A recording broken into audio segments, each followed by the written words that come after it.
ولما جاء موسیٰ لمیقاتنا، اور جب موسیٰ پہنچے ہمارے وقت مقرر پر، وکلمہ ربہ، اور ان سے کلام کیا ان کے رب نے، قال رب ارنی انظر الیک،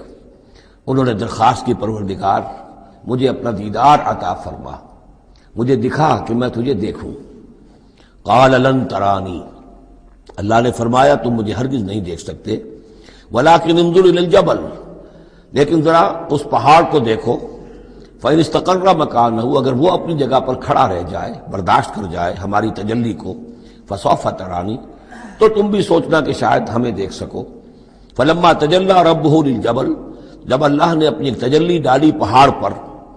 اب یہ جلی کہتے ہیں روشن چیز کو، جلی شے روشن،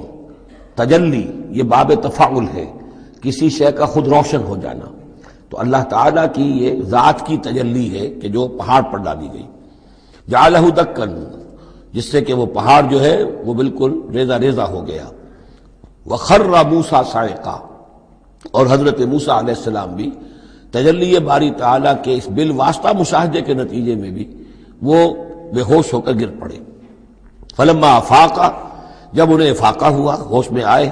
قال سبحانک، اب انہوں نے کہا اے اللہ تو پاک ہے، تبت الیک، میں تیری جناب میں توبہ کرتا ہوں کہ میں نے جسارت کی تھی، میں نے جو ہے اپنی حیثیت سے بڑھ کر تجھ سے سوال کر لیا تھا، وانا اول المومنین، اور میں پہلا ہی ہوں ایمان لانے والا،